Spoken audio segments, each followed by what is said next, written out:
So yeah, we just have this agenda for you guys so you know where this presentation is going. At first, we're going to be talking about who we are, what our mission is. Then we're going to be kind of breaking down Brookline's current government and what that looks like.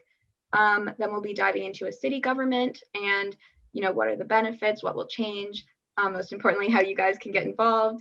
And then, as Ashley said, we'll have lots of time for questions and a discussion. Slide, please.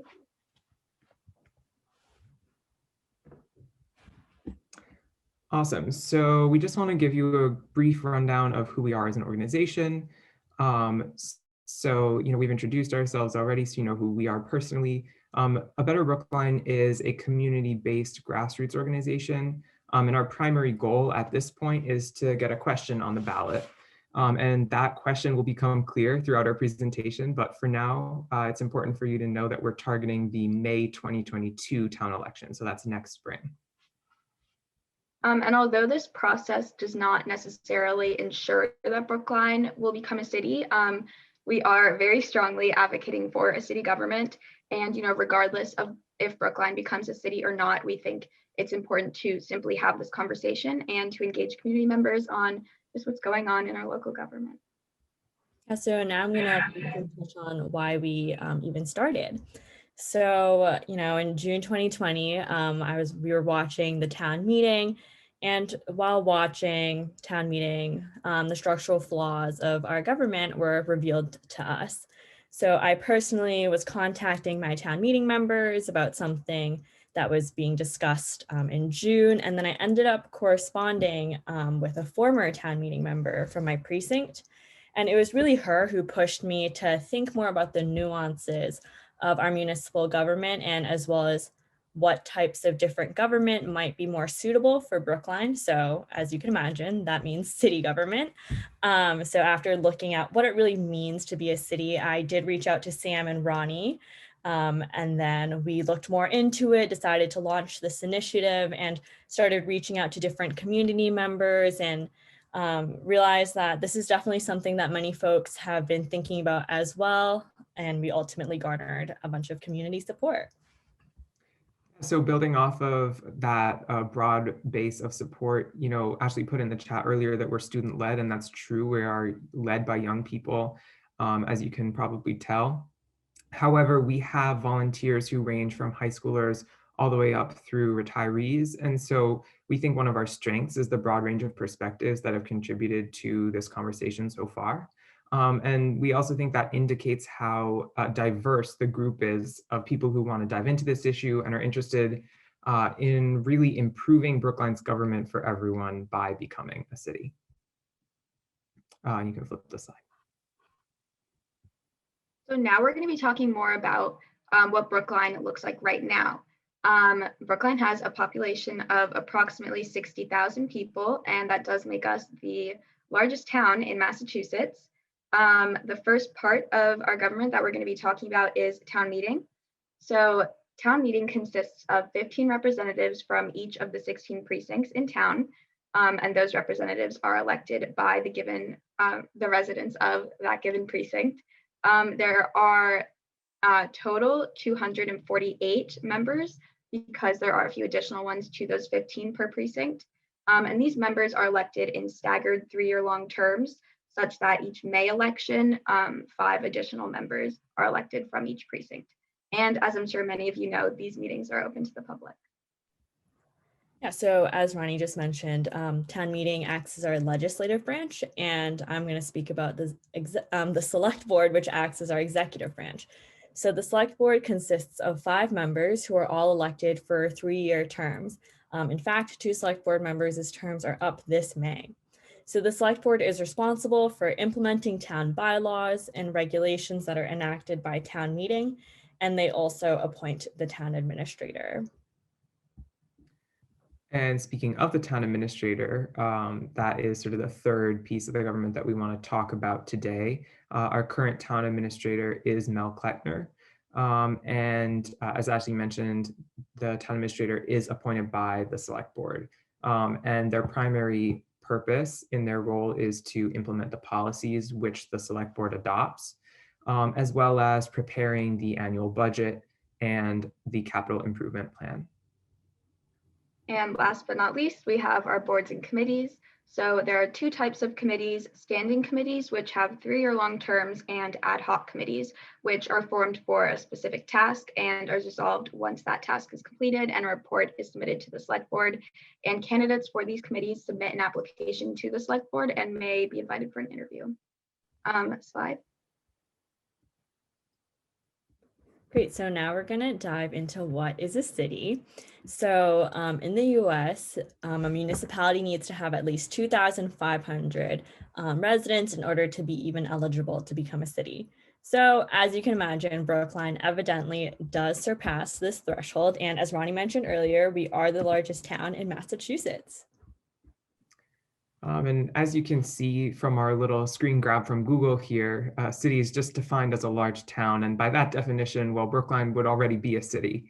But as you may know, there's more pieces to a city government than just the size of the population. And so the common structure that most people would consider a city is a mayor and a city council. But it turns out that not all cities in Massachusetts follow this structure, and there's quite a lot of variation. So for one example, you might look at Watertown, which functions as a city but doesn't have a mayor. So we're going to be talking about some of the surrounding communities that are comparable to Brookline in terms of things like their proximity to Boston and their size, so that you can get an idea of what's out there. Yeah, so the first example that we're going to be giving is Newton. In Newton, they have a mayor who is elected by the voters every 4 years. Their city councilor at large, school committee, and ward councilor are elected every 2 years. So these sort of serve as the executive and administrative powers of the city. Everything that is passed by the council is presented to the mayor for her approval, and that city council consists of 24 members, 16 of which are elected at large and 8 of which are elected by ward. And the second one we'd like to talk to you about is Somerville. And I'm talking about this one because it's a place that's really near and dear to my heart. It's where I used to live before moving to Brookline. And in Somerville, similar to Newton, they've got a city council and a mayor, but their roles are pretty different and their strengths are different. So the Somerville City Council is elected every 2 years. And it's made up of just 11 members, and 4 of those members serve at large, while 7 represent the individual wards of the city. And one of the key roles that the city council has is that they're able to cut funds from the mayor's yearly budget. The mayor, on the other hand, is also elected every 2 years, and one of their key tasks is to appoint members of all the boards and commissions in the city. So the last city that we're going to be talking about is Cambridge. So Cambridge has a city council, mayor, and a city manager. So there are 9 councilors and 6 school committee members who are elected by proportional representation in 2-year terms. So their city council is in charge of lawmaking. They compose the committees, elect the mayor, vice mayor, city manager, city clerk, and city auditor. The mayor is the official head of the city for all ceremonial purposes, the supervising officer of the council, and the chairman of the school committee. The city manager, finally, is the chief administrative officer. They implement council's legislation, and they also recommend policies and programs to the city council. Next slide, please. One quick thing before we get to our 3 E's. We just want to talk briefly about the meaning of the term city charter. So a charter is just a document that outlines what the government structure is for a community. And that's something Brookline currently doesn't have. We're just governed by a set of laws. So our goal throughout this entire process is really to get Brookline to adopt a charter. And it's important to note that the charter we adopt may or may not be a city charter. However, we are very strongly advocating for city government as an organization.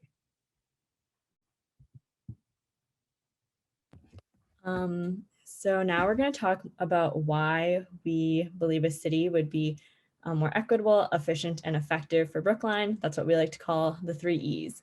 So I'm going to speak about equitable. So we think that a city government could be better for representation because when candidates run on issues, it raises the profile of the races. And we feel that voters would be more inclined to participate in Brookline's democracy, as they would have a better understanding of the decisions that might be made. This is especially true for folks who do not have the time and capacity to follow local politics closely. Another big thing is that a city government wouldn't rely on volunteerism. So as you probably know, town meeting relies on volunteerism, and the select board, although they receive a stipend, definitely is not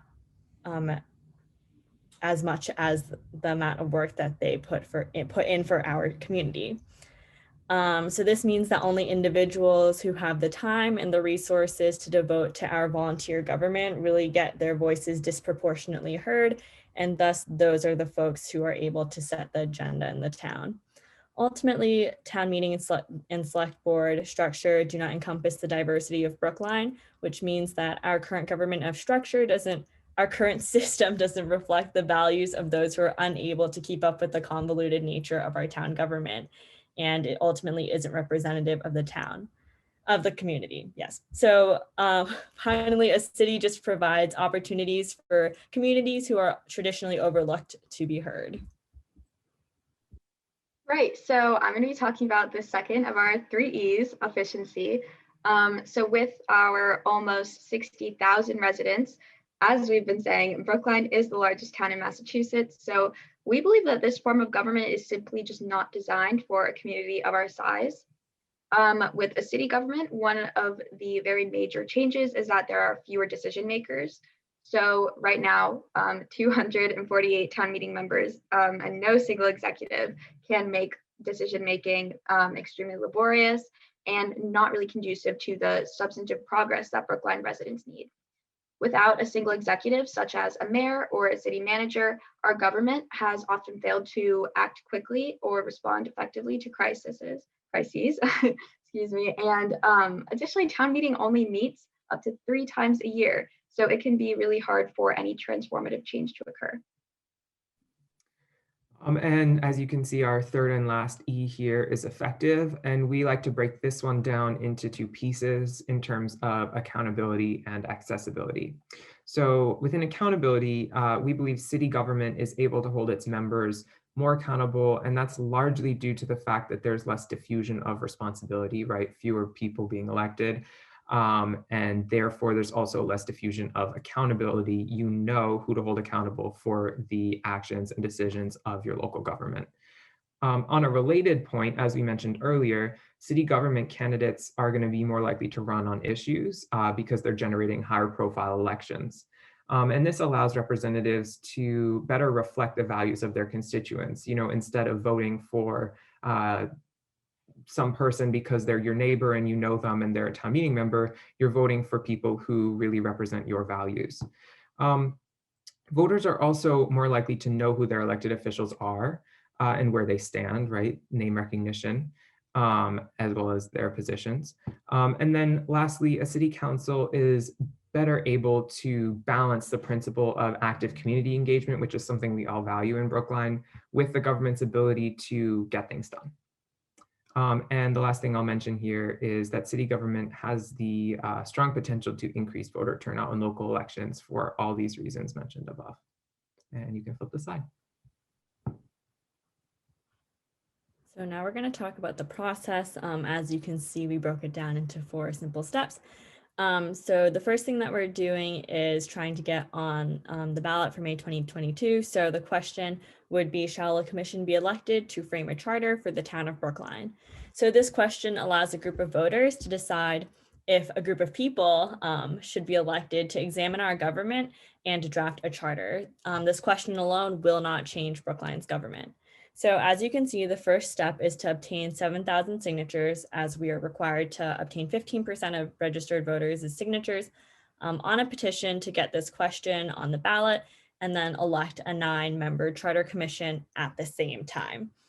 Just a side note about the charter commission, if one wanted to be nominated for the commission, candidates would have to submit 100 signatures 35 days prior to the election. Right, so step 2, after that commission has hopefully been formed via the ballot, They are tasked with studying Brookline's government as it's currently structured and creating a written proposal for the best government structure. And as you might recall, that written proposal would be the charter. And the proposed charter will hopefully, likely, though not definitely, describe as city government. The commission does have 18 months to draft that charter before we move to step 3. Yeah, so step 3, the proposed charter is submitted to Brookline's voters for approval. So that would be the second referendum. And lastly, if the voters approve of this charter, Brookline will adopt it and hopefully, fingers crossed, become a city. Slide.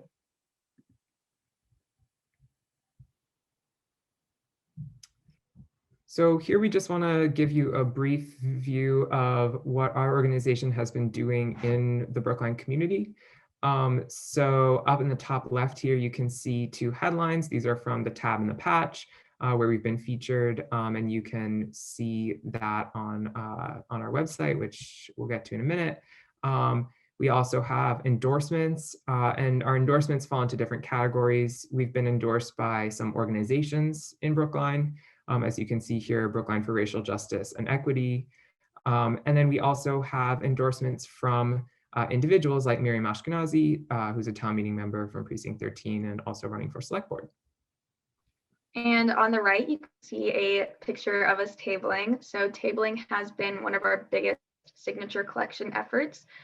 Each week, we will go to prominent areas in Brookline and safely collect signatures.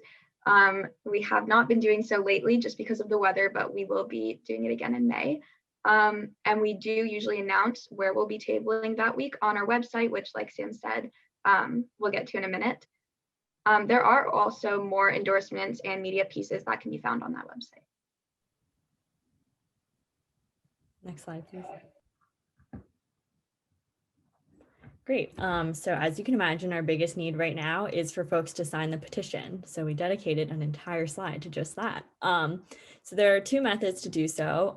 So I do want to put it out there that unfortunately the petition must be signed in person.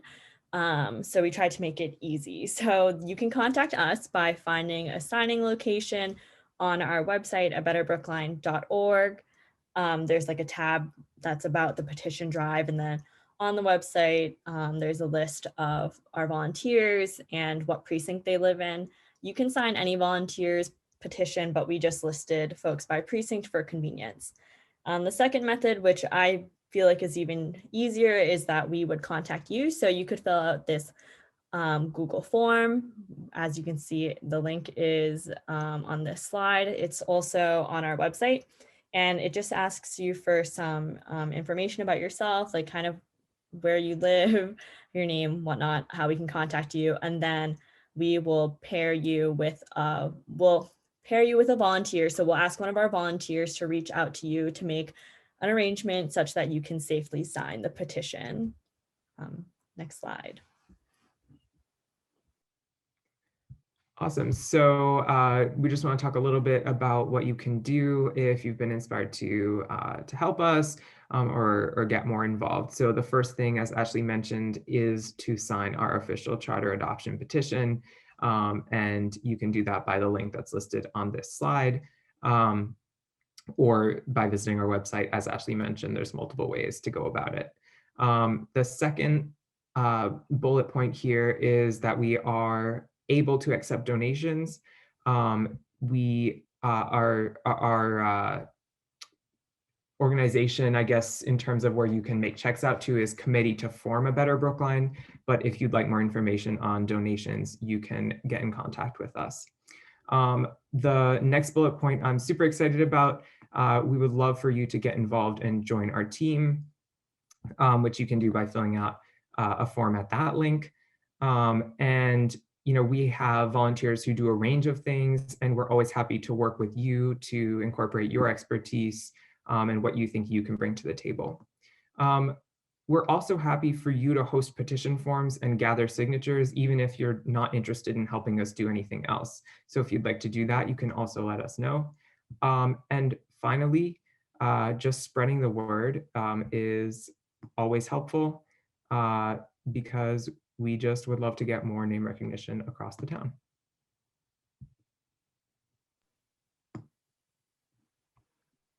So we know that we just threw a lot of information at you guys. So now we have lots of time for questions. And, if there aren't any questions, we would love to just have an open conversation and just chat about this. So, yeah.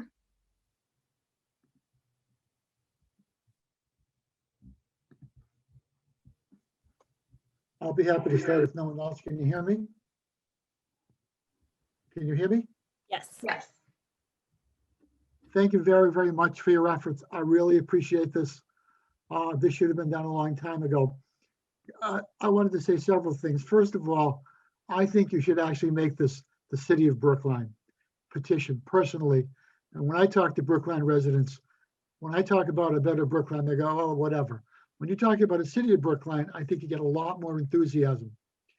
And in many years I've lived in Brookline. When I first moved to Brookline, the town manager was the town manager. Now the town manager has been completely weakened by the town meeting members. Are there any town meeting members on this, in this now? They may deny this, but you ask the town meeting now for years, and it's like, before it was, I'll help you, I'll look at it. Now it's like, well, I have to go to the town meeting, I can't do anything. So I really think that you should. The other thing is that after reading the tab, I'm not positive this is true, but I get the general sense the tab is not on our side of this. I may be wrong about that, but I'm not feeling the love from the tab. The other thing is that, has anybody been approached from, I've talked to a couple of people I know in South Brookline who are, comparison to some of the very wealthy people in Brookline, poor, but they've been some interest. Has anybody approached any of the heavy hitters in Brookline to see if they'd be willing to, throw in, more than a few $1,000s here and there to really make something happen? Because for them, it would be nothing. Has anybody on the committee done that? So our donation process thing is pretty new to us. Okay. And it definitely seems like you, Rick, have a lot of ideas and knowledge. And of course, we would definitely love to connect with you maybe another time to really just dig into this conversation even more. But we totally hear what you're saying, and we would love to, explore more. I'd love to talk with you, and we could do calls or whatever, but does something happen? Oh, no, sorry. We just stopped the screen share so we can see people. Okay. You're all good. Okay. Okay. Yeah, so that's basically, I have a whole bunch of other things, but I think you should really consider making this the city of Brookline. I can't stress that enough, because I think a better Brookline is like, yeah, it's like milk and cookies for the kids. It's my personal opinion. I think you should go right for it and say you want a city, because I will tell you, there's no question, businesses and residents will strongly support becoming a city. I like to tell this joke out. For many years, I've been saying this. The town meeting thinks that we have blunderbusses and tricorner hats. That's what I like to, that's my joke about the town meeting. It's so yesterday's news. And what happens, if you've been noticing recently, they've been consistently opposing the town council meetings, town member meetings. This has been, and this was seldom. Now it's a really regular occurrence. It's not good. Why is the town manager, town meeting members overruling? This doesn't happen once in a while. It's happening more and more. Our elected officials. Thank you. That's all I'm going to say. Please contact me. Yeah, and just to touch on what you were saying at first about, how strongly we're going to be saying that we're pro-city. We have actually talked about that a lot, and at least while we're collecting signatures, we found that it's more effective to, advocate for what we are collecting signatures for, which is simply just that ballot question right now. And more people are sort of open to the idea of signing for this, just the idea of the ballot question and the commission being formed. But we definitely hear what you're saying, and we've definitely talked about it a lot. And that's a decision you've made. You think it's better to be a better Brookline than be straight out and say we want to become a city. That's the board's opinion.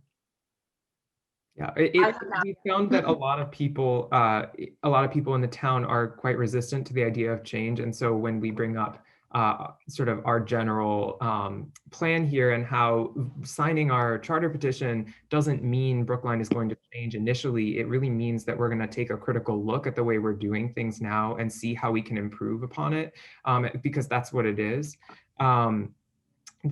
That's been a very effective tactic to get people to open up and listen and really consider what we're talking about. Okay. Yeah. Susan, I see you have your hand Yeah, raised. thank you. But equally important is who gets on the ballot for commissioners. Isn't it the case that it's really a two-part question, or two different ballot questions? One is on the establishment of the commission, and then there is a slate of commissioners. Yes, that is completely correct. So essentially it's kind of like a yes, no question. The first part, like, shall we even elect a commission? And then on that same ballot is all the candidates. So folks would also be voting for the candidates. And then let's say the first question goes in our favor, then however the vote for the candidates breaks down, then those would be our commissioners. But you're definitely right. That is something that is really, really important. As we've learned from Framingham, it's definitely important that you have a lot strong candidates running for the commission. It just right now, our current focus is just getting on the ballot for that primary question. And then of course, we will be continuing this conversation in terms of commissioners. Yeah, just one quick follow on.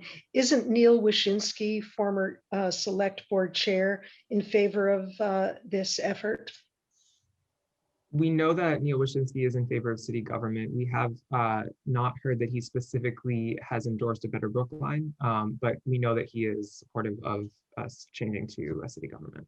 Yeah, so enlisting, some of those folks, I would think would be helpful, including Neil. Thank you. Yeah, definitely. When the time comes, we will definitely be approaching those folks who have the experience with our government. Like, it's really important to us to learn from the folks who have participated in our government, because I don't think I can emphasize this enough, that we are thankful for all the work that they've done for this community. So yeah, Ernie, I see you have your hand raised. Yes, I would like to say a couple of things. I'm a little confused here. Full disclosure, I am a town meeting member, and I'm active with the League of Women Voters, who is working on trying to educate the citizens of Brookline on what kind of a government we have.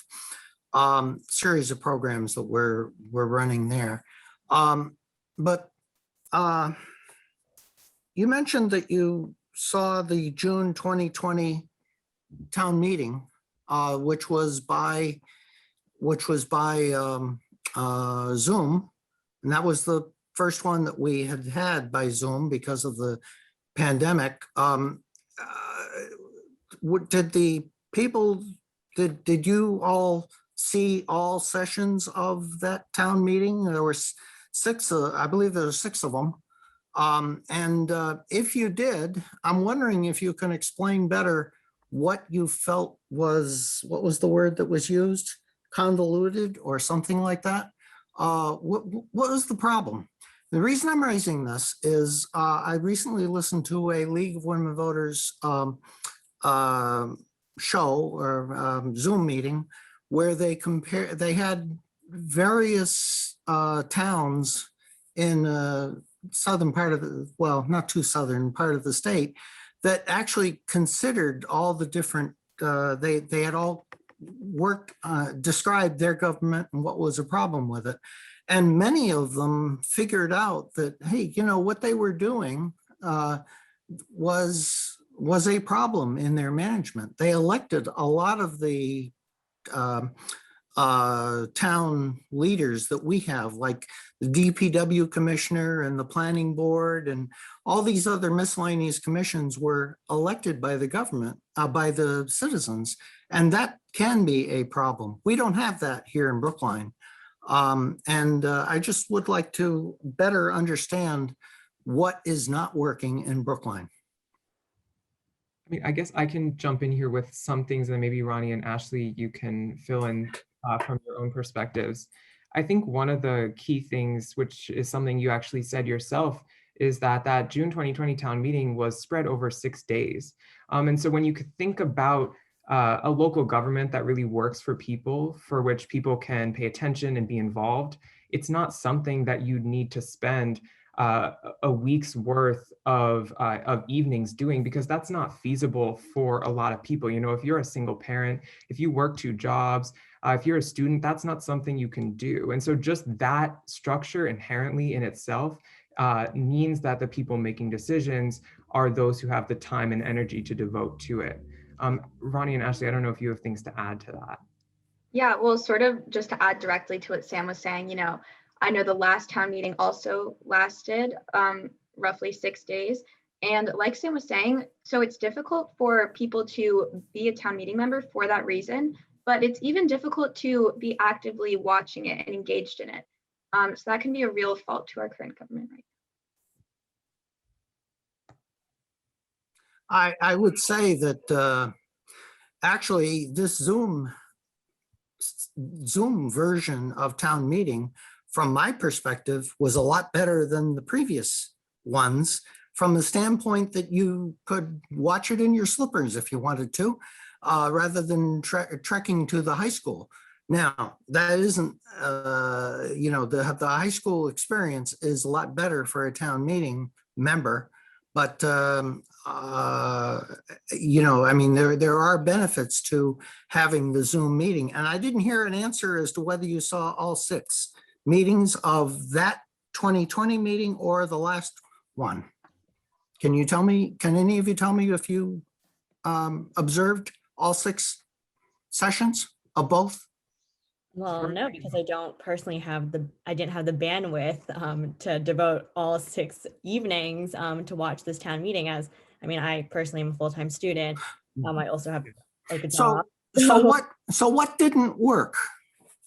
Well, I mean, I think it's exactly what Sam and Ronnie said, and I want to echo everything that they've said. And then also kind of just to circle back to our 3 E's, like how we just feel like, you know, a city government would have the potential to be more equitable, efficient, and effective. And that resonates farther than simply, you know, like, of course, the structure of town meeting is one thing, but it also comes back to those other aspects, if that makes sense.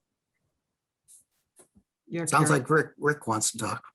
Oh, I appreciate it. Let me tell you my perspective on this. I know you're an avid meeting member supporter, and I accept that, and I do appreciate that. But let me give you a couple of facts. Town meeting elections typically are in June, correct? May usually. May, that's right. We get between 15 and 17% of the population of Brookline to vote. And in in the November election, we get more than 30%.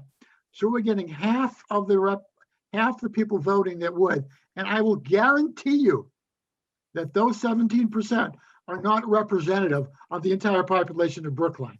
The issues that they come up with, the problems that businesses have with town, and I'm not a businessman, I'm retired a while.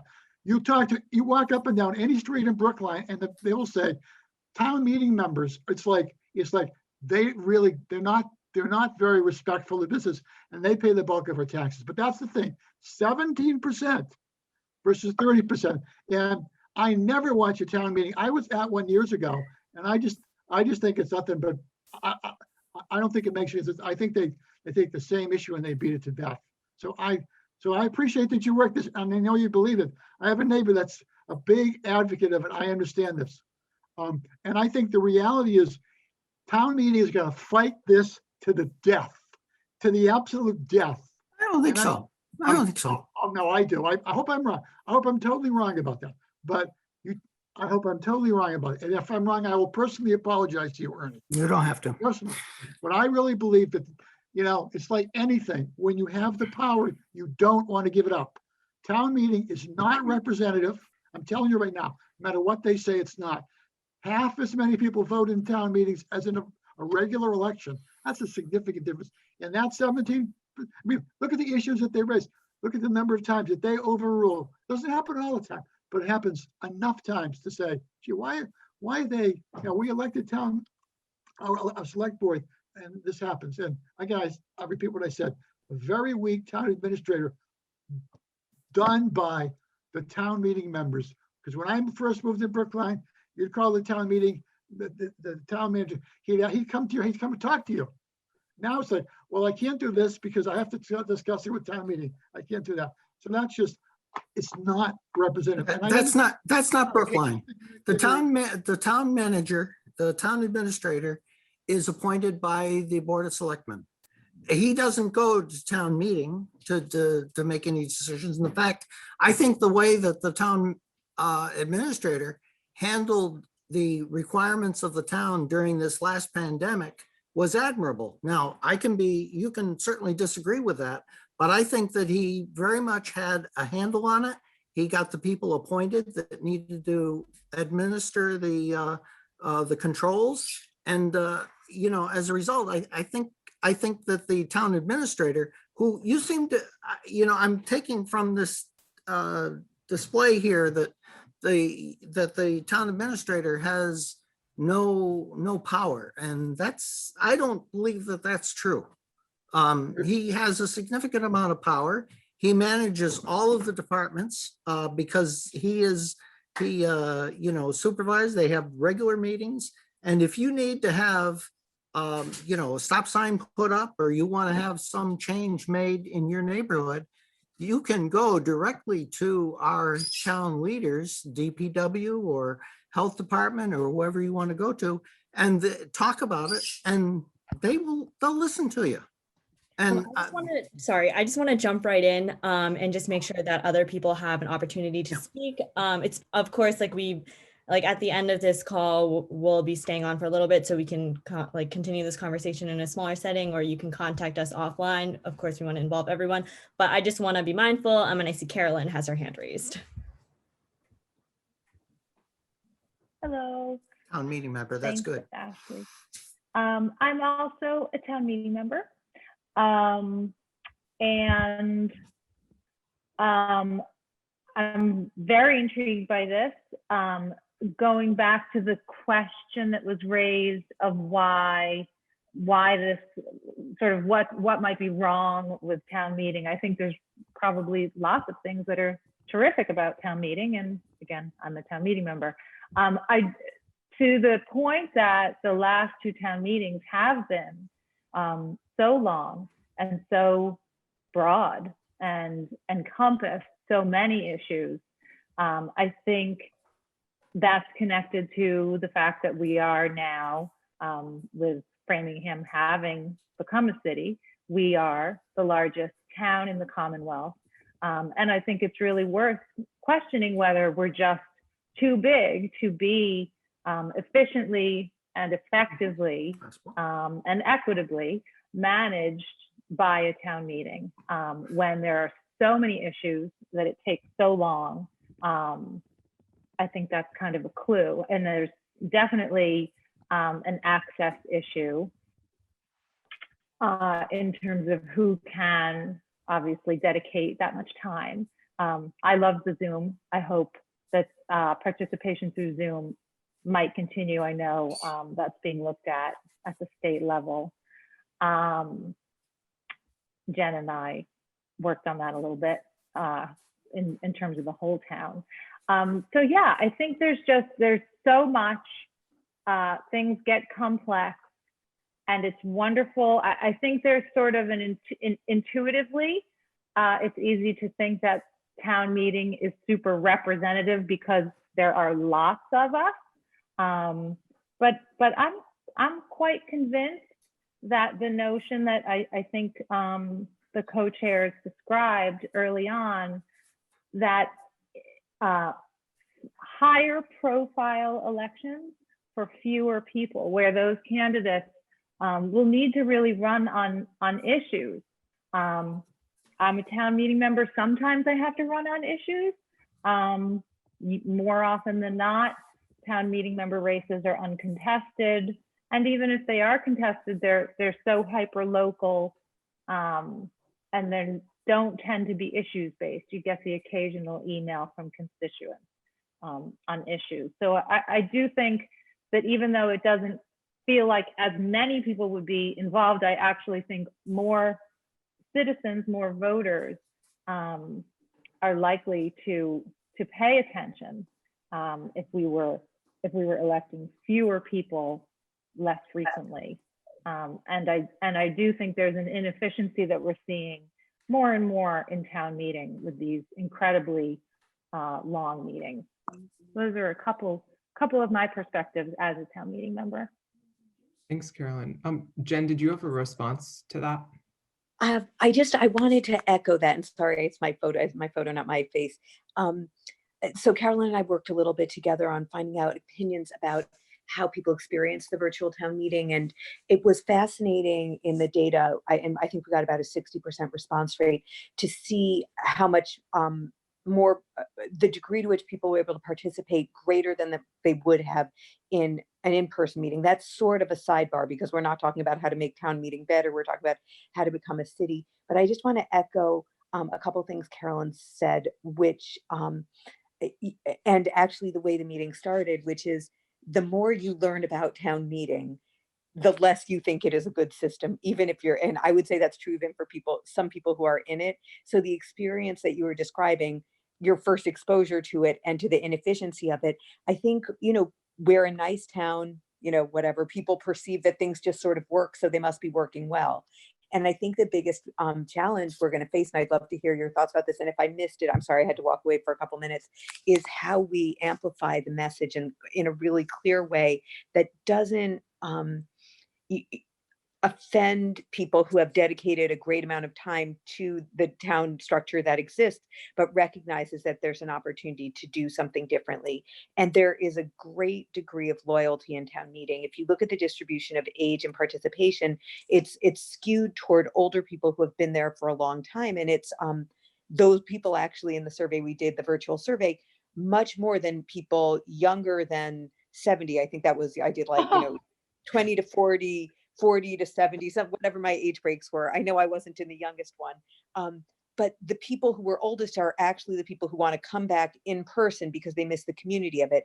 And if you think about the satisfaction individuals who are part of town meeting get, and that those are people who actually do show up for May elections, when I did an analysis of the turnout rates for the May elections when we were discussing whether we should have an elected or a hired town clerk, they're abysmally low. In a good year, it's 20%, but in an average year, it's about 12%. So you have sort of self-fulfilling. The people who care about town meeting vote for town meeting. Who would think there's a May election? Like, what a dumb time to have elections. It's actually expensive and inefficient, and it's part of the charter, but it perpetuates this insider structure of people who will care a lot about sustaining this structure. So that's just what I wanted to add.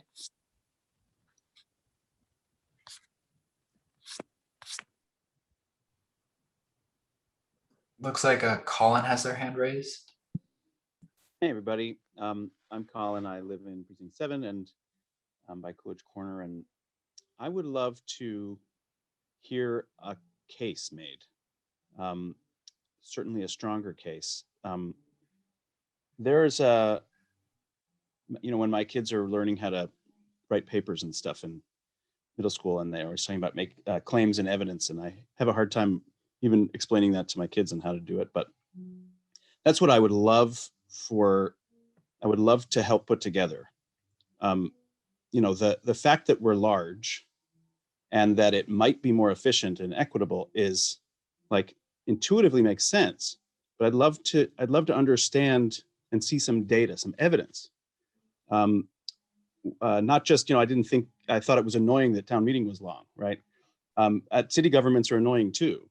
Federal governments are annoying. All governments are annoying. Help me understand, or maybe I can help. This is a role that maybe there are other volunteers who can jump in and work on. Help me understand both in terms of data and in terms of stories. What is an example of the inefficiency? What is an example of the inequity? What are the problems that we are not solving, which I know right? That a city government would solve better. How is it that, an example of how having these representatives in town meeting and the board that only meet in these infrequent times and that have to reach a certain type of consensus are not able to reform things in the way that we're going to need to reform them for climate sustainability, for racial justice, for affordable housing, where whatever the issues might be. Tell the story of people who are living here in Brookline who are not being served because of the government doing X, Y, and Z instead. That would be something I'd love to ask the group to think about. That's definitely really important. And you're completely hitting the nail on the head. We have, I believe, some volunteers looking into specifically like what could change if we had a city government. And we definitely love to connect with you offline to dig deeper, because I completely agree that this is definitely something that's much needed. Jen, I see that your hand is raised. Is it from earlier or? I think it is from earlier, but I would love to comment on that. I know that in some ways is a rhetorical question and a, sort of what you just said, the person who just spoke, Colin, was sort of saying like, we need to do this, not that we need to answer it at this moment. But the thing that, a point that I would love to make is that, we received the past two town meetings, close to 40 warrant articles. And you sort of have to take what comes if they have 10 signatures. And that in no way syncs with what might be the strategic priorities of the town, or if we were a city. It's really who has the time and the energy and the insider knowledge to fit into that process, which not only creating the warrant is onerous, but then carrying it through. So you have this really distorted distribution of topics that end up being on the docket in any given town meeting based on who knows how to get something on or what they feel passionately about. And if they happen, like, I think if you analyzed who submits warrant articles, again, I think it would be disproportionate people who have more time, people who don't maybe work in traditional jobs or are retired. It's just fascinating how skewed it is topically and individually. And that I think is very different than if you said, what are our highest priorities of the town? How do we want to persist in achieving those? And then how do we hire and staff and engage volunteers to achieve those? There's such a misalignment. And my hand is no longer raised. I just don't know how to take it down. So I'll stop there. And thank you. I just want to jump in here with something that Susan had put in the chat earlier, which was a question about a concern about a town meeting structure allowing for a multiplicity of citizen petitions that are taking the time of paid town staff. And I think this is sort of an addendum to what you were speaking about, in that so currently I think it takes like 10 signatures to be able to have a citizen petition, which can then be presented to town meeting, although I could be wrong about that and people can correct me. But that is something that could be reconsidered if we were to go through a charter process. So either raising that bar or changing how we do things. That is something among many things in our government structure as it is currently that could be changed. I see, Ken, you have your hand raised. Yeah, I'd just like to jump in on that same point. The bar to submit a warrant article is very low, and it has resulted in an increased number of warrant articles each year. I think this spring is going to be another 40 or so warrant articles submitted. That creates an inefficiency, and there's also a structural problem with the warrant article process, in that you can only amend certain things in a limited way after they've been submitted. So it's a little bit of an arbitrary restriction. And I do think that I'm a town meeting member, have been for many years, also a volunteer on one of the advisory boards. So I think the efficiency argument is really one of the fundamental things that we can continue to look at as a town, and perhaps get some improvements made through a city council form of government. Yeah, thank you. Isaac, did you want to add something to that? Yeah, sure. I guess I have a couple things to think about. So I guess first I can introduce myself. I'm Isaac Silverberg. I guess out of some solidarity with the students, or recent students at BHS class of 2012. And a former town meeting member.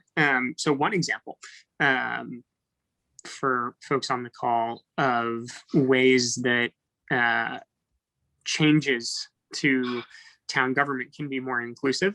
Young people rent and young people move. So when I move to precincts, I lose my ability to represent voters in Brookline. I think that's a huge problem, especially because the precincts get redrawn. decently frequently. And so that's just one example that comes to mind. But Colin, in particular, for your question, I wouldn't push back on your framing around finding stories of people in Brookline about how Brookline's not necessarily meeting their needs. But I would encourage you to kind of expand the way that you think about it a little bit, because a lot of the failures in government, in particular, and in town government, aren't just kind of bad things inflicted upon someone else. It is also a failure to create good new things for people. And in particular, when we think about housing and business opportunities, there's not a great way to bring those folks into the process, particularly from a story perspective, right? So if you think about a new development potentially being built, well, neighbors that already live in the neighborhood get to show up and talk about it at the hearing. But have you ever seen a potential new homeowner or renter show up and say, no, like, I'm excited to live in this building when it gets built? Have you ever seen a prospective business owner come and stand before a zoning board and say, like, this expansion of commercial opportunity would be huge because it would mean that I could start a business in Brookline? I think when certainly some of the folks that I've spoken to, whether they're super pro city or just interested in the charter process, because I think you can certainly agree that it's a good thing to pop the hood and look in a car without deciding whether you just need an oil change, a full engine rebuild, or a whole new car. But with some folks that I've spoken to, they keep coming back to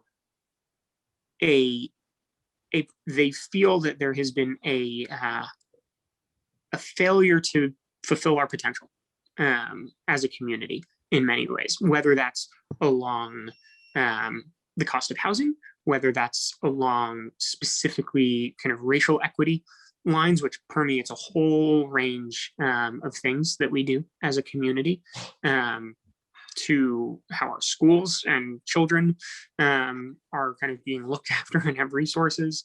There's a whole variety of things, but I would encourage you to kind of think about that framing a little bit. And I admire your quest for evidence and data as someone who is also very data driven. But I would keep in mind that once you kind of go on a broader campaign and take things to the voters, people make decisions emotionally. And so being really cognizant of not just having stories, but really being able to connect, not just at a policy or a mechanical level, but at a values level with voters. I think that's really important. And quite frankly, one further example that I'll happily put in for folks as an example, Raul can serve on the select board because he has a flexible job teaching at BU, right? But there is a very large swath of people that don't have the flexibility in their schedule to take on an unpaid role, right? Ernie, for instance, on your question kind of around people showing up, there are plenty of, as someone who served on the TMMA, as someone who served on the Town Meeting Member Association on the board, there are certainly plenty of young people in Brookline that don't know when those things are happening, aren't in the know about those, and have other demands on their life. And so that's not to be totally unsympathetic with your viewpoint, but to say that I do think that we can strive for balance and a little bit of increased accountability, in particular, when it comes to decision-making process.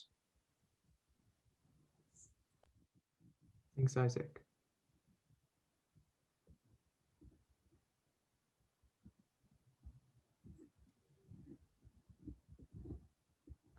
I do want to just quickly address, I think Isabel put a question in the chat a bit ago that we just never got to, on who's eligible to run for the commission, sort of switching notes, but anyone who can collect 100 signatures is eligible for the commission. So it really can be anyone on it who has that amount of signatures. Like we said previously, that will be on the same ballot as the question of whether or not people even want the commission to be formed. I think they need to be voters. Yeah, I was just about to add that I believe it's registered voters. Right, sorry. And obviously you'd have to be over 18. Yes. And I put the link in the chat earlier to Massachusetts General Law, Section 43B, which details the exact process that we're following. I'm wondering if this commission or this if this drive succeeds, we're going to create a charter commission that's basically going to create a charter. We don't have a charter in Brookline.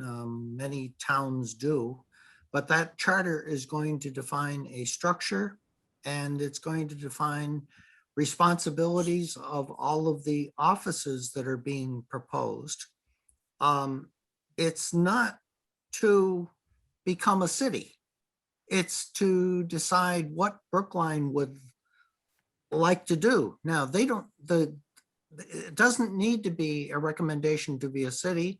It can be a recommendation to continue as an open town, a representative town meeting, which is what we have now.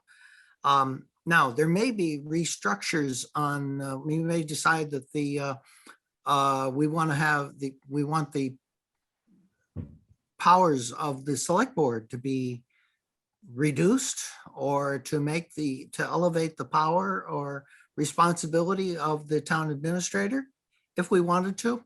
But I think, maybe we should think about what that charter should look like should this charter commission be supported by the voters. Yeah, definitely. As Ronnie did mention earlier, I think it was like our second slide or something, like that, of course, we might not actually become a city as defined by the charter. And ultimately, it is up to the commissioners when they examine our government and decide what is best for Brookline. Of course, as it's pretty clear, I think, our organization is supporting a city government. But again, like, as you said, Ernie, that might not actually be the case. It's really up to the commissioners. But regardless, we personally feel that a city government could potentially be better for Brookline. But you're totally right in what you're saying. Carolyn, I see you have your hand raised.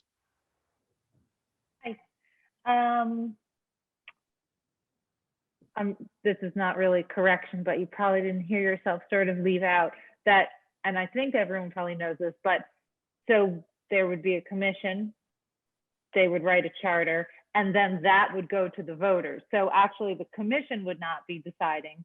Ultimately, the electorate would decide whether to approve the charter created by the commission. Just to make sure everybody, that we all know what the process would be. And I wanted to just pick up on something that Isaac mentioned about renters.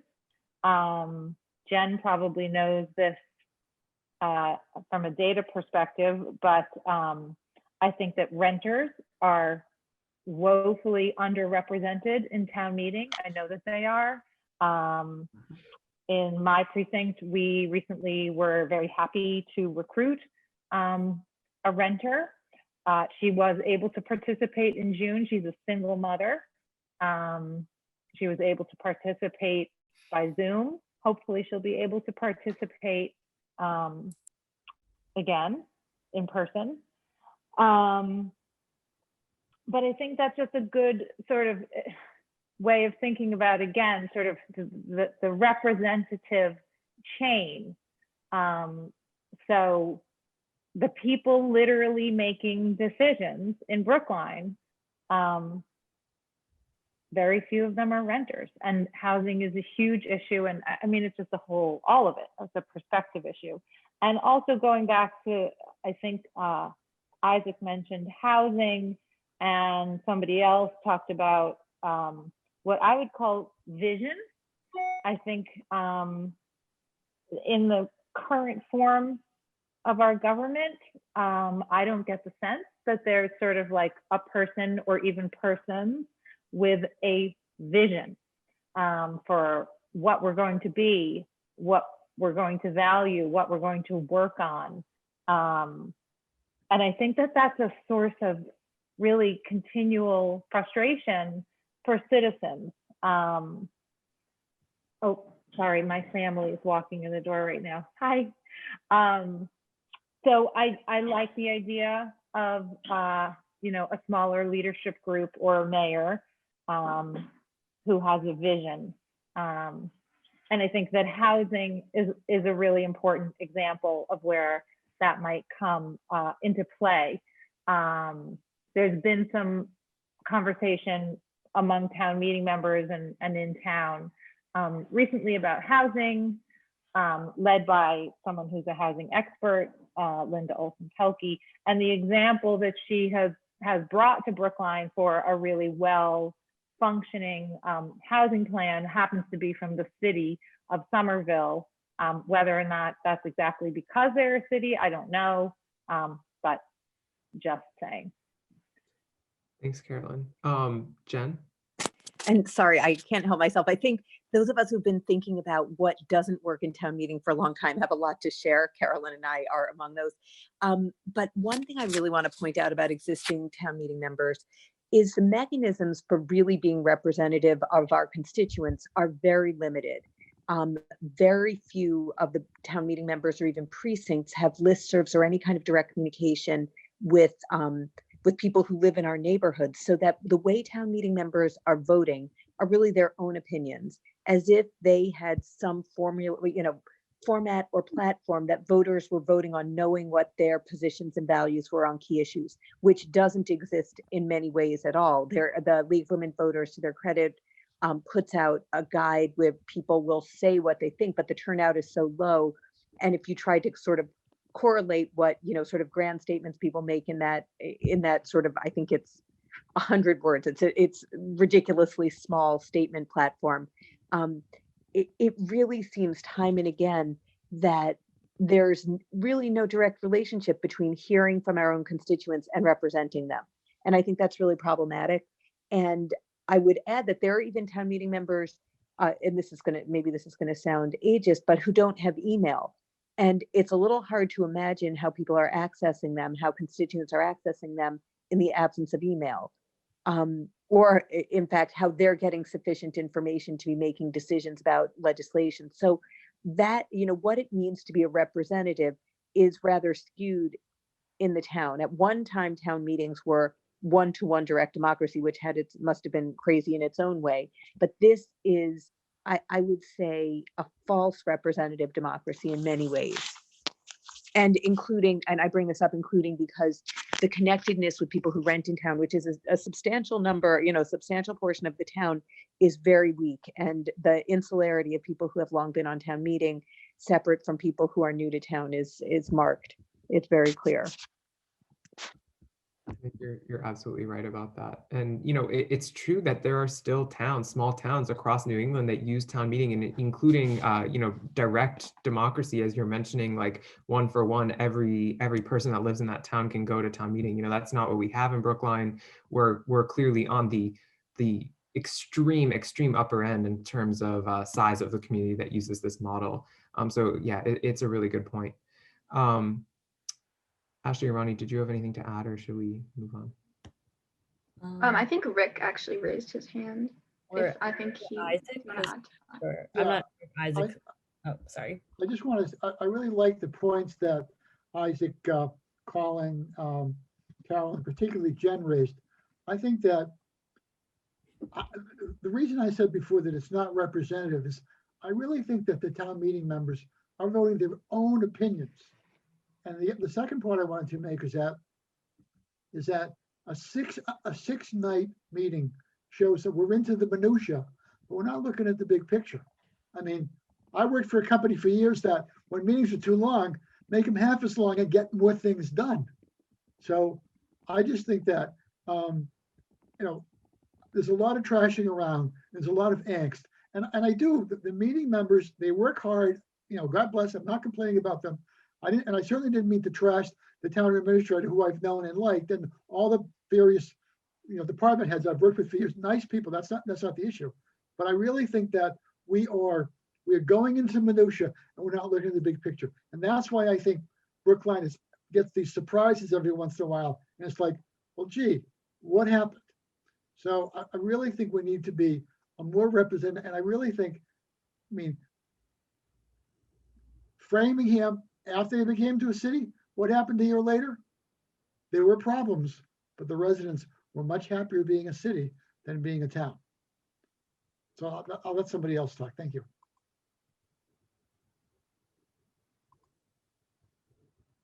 Sorry, Ronnie, go ahead. Sorry, I was just going to say, Isaac, I'm not sure if your hand is up from before or if you want to add something to that. My apologies. I forgot to take it down. Oh, okay. No worries.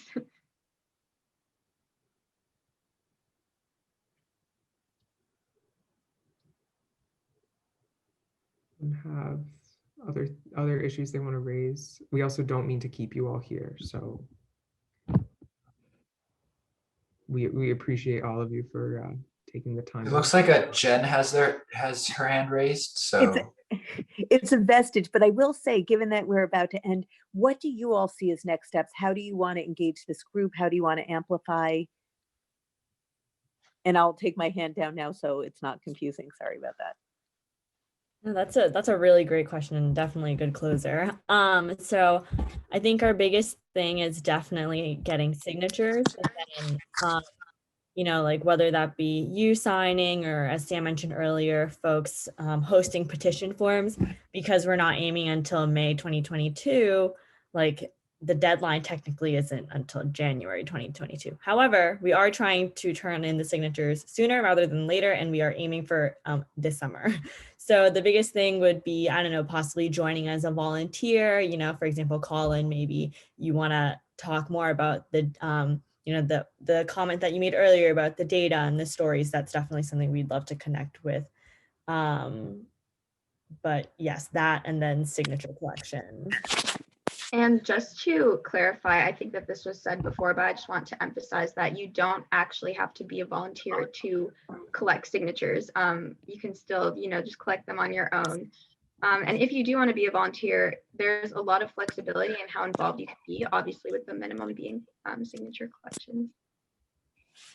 Will this video be broadcast available for subsequent watching?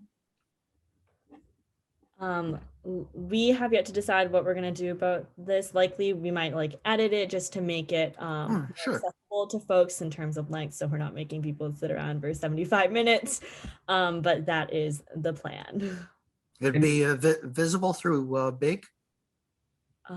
We are not sure as of right now, right? I mean, I don't know of any partnership with them. Because if you want assistance in that, the league does publish their videos through Big, and you know, I'd be happy to help you with that if that's desired. And are you guys, just another question, is this an all volunteer driven initiative now? Yes. Like you guys are doing this squeezing around. I saw the UMass Zoom, so as students and stuff, because I would imagine that there are some people in town who feel strongly about this who probably could fund a part-time organizer so that someone really has dedicated time to do what it would take to get this moving forward. And I wouldn't be too modest. Like I would aim to get some payment and some dedicated time to get this work done, because otherwise it's a really hard thing to undertake, and 3,000 signatures is a lot. What number are you guys at right now? Well, we're at almost 3,000 signatures, but we're aiming for, we need a bare minimum, I think 6,050, but we're gonna try to cushion up to 7,000. So it's 15% of registered voters, which is a massive total compared to what you need for basically anything else you're trying to get on the ballot. Yeah, but like that is so true. But you guys have had like the quiet phase of a development campaign. Like you're already halfway there before being super duper visible. So thinking about how you amplify and having someone who has the time to dedicate is going to be really critical. I know that sounds like a tall order, but I just feel as if, and you may already be connected with people in town who could, you know, a couple $1,000s of support for someone would be a huge boon for you as far as dedicated organizing time. And it wouldn't be that much to, you know, some people in town, it just, they wouldn't feel that as a big hit. but you might need to be a 501c3 or have some kind of structure to do that. And someone else in this call may know more about that than I do. We are a ballot initiative committee, so we are able to accept donations, although I'm not sure if that totally covers what you're describing, but we could also, we'd be happy to connect with you to discuss that more in detail.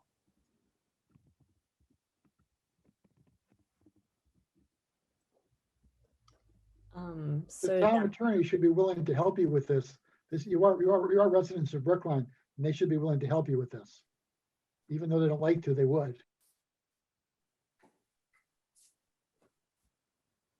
Yeah, definitely. We're definitely gonna look into everything that folks have said. You know, I personally think I've learned quite a lot from this conversation, just hearing different folks' perspectives. It's really pushed me to think even more, which is why it's important to have these. But thank you. With that being said, I think that's everything we have to present or share. Again, Sam, Ronnie, and I will stick around for a bit, but if not, we don't want to keep you here. So thank you.